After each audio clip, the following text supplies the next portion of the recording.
नमस्कार दोस्तों, स्वागत है एक नई कहानी में। जिला अदालत हाजीबाग। दोपहर की तपती गर्मी।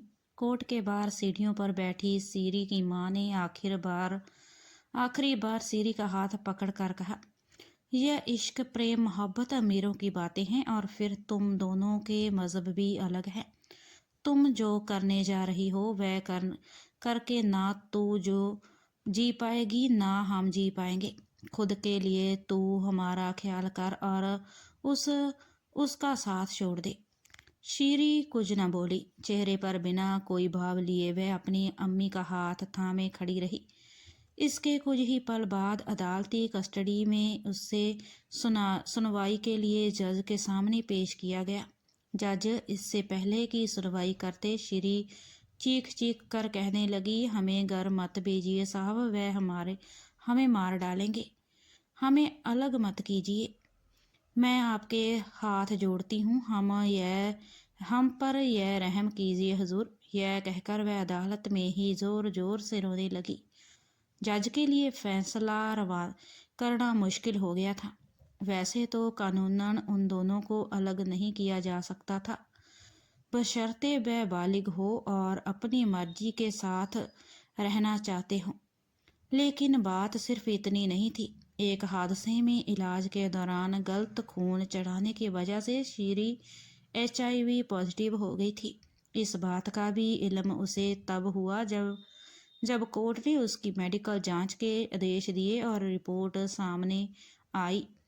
उसे अब भी असह्य नहीं था कि उसकी जिंदगी के साथ क्या हुआ है और यह भी कि उससे उसकी आने वाली जिंदगी पर क्या असर पड़ सकता है।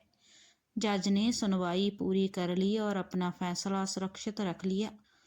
उसके बालिग होने में अभी भी पूरे 25 दिन बाकी थे। शीरी को सिलीगुड़ी के चाय बागान में नील के साथ अपनी पहली मुलाकात याद हो आई। सच तो यह था कि 14 बरस की उस उम्र में ना तो उसे दुनिया के बारे में पता था ना खुद अपने बारे में। मजहब तो बहुत दूर की बात थी, उसे सिर्फ एक बात पता थी, गरीबी। उसकी अम्मी कहा करती थी, अमीरी का कोई मजहब नहीं होता, गरीबी के 100 मजहब होते हैं। इसी गरीबी की गिरफ्त से निकलने के लिए ही वह पूरे कुनबे के साथ हाजीबाग से 500 किलोमीटर दूर सीढ़ीगुड़ी पहुंचे थे। यहीं एक दिन चाय बागान में काम करते हुए सीरी की मुलाकात नील से हुई। शीरी के लिए नील उसका साथी बर नहीं था, उसका आश्रय भी था। उसे यह भी नहीं पता था कि दो इंसानों का अपनी मर्जी से साथ रहना दुनिया में कितना मुश्किल है, और यह भी कि उन दोनों के बीच एक मजहब नाम की दीवार भी है जिसे लांग पाना उन दोनों के बस की बात नहीं थी। उसने उदास होकर पूछा था, दुनिया की सारी ताकत पैसों में क्यों सिमट गई है? क्यों आखिर मजहब की दीवार अमीर लांग जाते हैं और गरीब उसकी चौखट पर दम तोड़ देते हैं? इस सवाल का जवाब उन दोनों में किसी के पास ना था। एक ही सुलगती बीड़ी से कश लगाते हुए उन्हें गोल बुत्तुल धुएं में दो चेहरे नजर आए, अपने ही चेहरों से नुमायना होते। अचानक बागन बारिश में नहा बैठा। नहीं, इन्हीं नहाए हुए हरे पत्तों में सूरज कहीं धूप से जा बैठा और उनका दिल भी शाम हो गई। अगली ही सुबह वे पहली ट्रेन पकड़कर अपने अपने घरों से भाग गए थे। महीनों की तफ्तीश के बाद वे अपने किसी जानने वाले के यहाँ हाजीबाग पाए गए थे। वह भाग जरूर गए थे, लेकिन दुनिया उनका पीछा छोड़ने के लिए तैयार नहीं थी। अदालत ने शीरी और नील के माँ बाप की दरखास्त खारिज करते हुए उन्हें स्पेशल मैरिज एक्ट के तहत साथ रहने की इजाज़त दे दी थी। साथ ही पुलिस को उनकी सुरक्षा के निर्देश भी दे दिए। ऐसा लगा सब कुछ ठीक हो गया है। उन दोनों को भी उनके परिवार और नाते रिश्तेदारों ने यही एहसास करवाया। फिर भी उन दोनों को किसी से भी ज़्यादा अदालत और पुलिस पर भरोसा था, लेकिन यही उनकी भूल साबित हुई।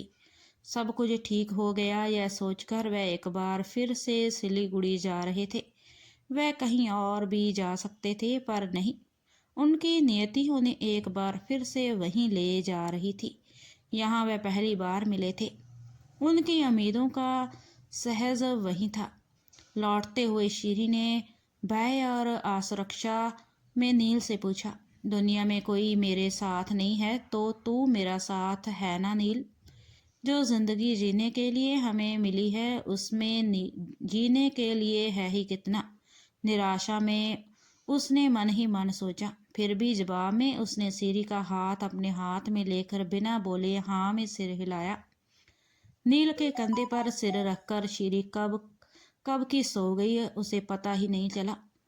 वह पहाड़ी के गोल स्पिल चक्रों से हिचकोले खाते हुए बढ़ती जा रही थी। ढलती शाम में बस जैसे जैसे गंतव्य के नजदीक पहुंच रहे थे, एक अनचिन्हे भय से उन दोनों का दिल बैठा जा रहा था। एक बेहद बेबस और उदास मौसम में उनकी आंखें नम हो आई। वह एक बार फिर सिलीगुड़ी पहुंच गए थे। 1.5 साल बाद धीरे धीरे संक्रमण शीरी के पूरे बदन में फैल रहा था।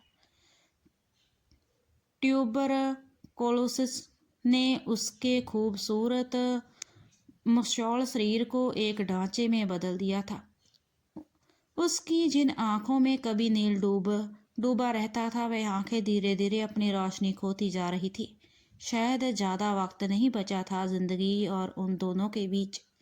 इसी बुरे वक्त में शीरी ने एक बच्चे को जन्म दिया। उसने डॉक्टर से पूछा, साहब मेरा बच्चा ठीक तो है ना? कहीं मेरी बीमारी उसे भी तो नहीं लगेगी? संयोग से बच्चा किसी भी संक्रमण से मुक्त और पूरी तरह स्वस्थ था। लेकिन उनकी यह खुशी सिर्फ चंद दिनों का मेहमान साबित हुई। सिलीगुड़ी से 50 किलोमीटर दूर जलपाईगुड़ी दुर्गा पूजा का त्योहार नजदीक था। नील काम के सिलसिले में जलपाईगुड़ी गया हुआ था।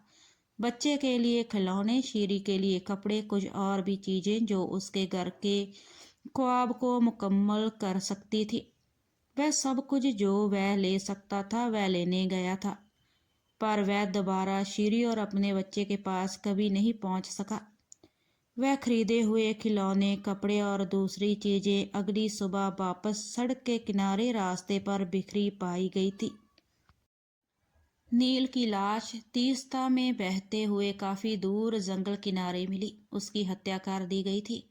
अपने बच्चे को सीने से लगाए शीरी चूल्हे में थी जब पुलिस ने उसे नील की मृतदेह की शिनाख्त करने के लिए मिस्चारी चलने के लिए बुलाया। हालात के हिसाब से तो इस दुनिया से पहले शीरी को जाना था, लेकिन दुनिया से रुखसत नील हुआ था।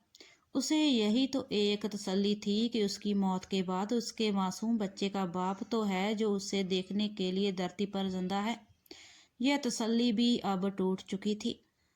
मार्चरी में बदन से चादर उठाते ही वह चीख पड़ी और गश खाकर फर्श पर गिर पड़ी। इन सबके बीच बच्चा भी जोर जोर से चिल्लाने लगा। संक्रमण और सदमे के असर से इसके कुछ ही रोज बाद शीरी की भी मौत हो गई। उसकी कलाई पर गुदा नील शब्द हमेशा के लिए मिट गया। कुछ ही रोज बाद अदालत को फिर से यह तय करना था कि एक बिन माँ बाप के बच्चे का क्या किया जाए। अदालत एक बार फिर जारी थी। अगर यह कहानी आपको अच्छी लगी हो तो हमें कमेंट कर जरूर बताएं और लाइक शेयर भी जरूर करें।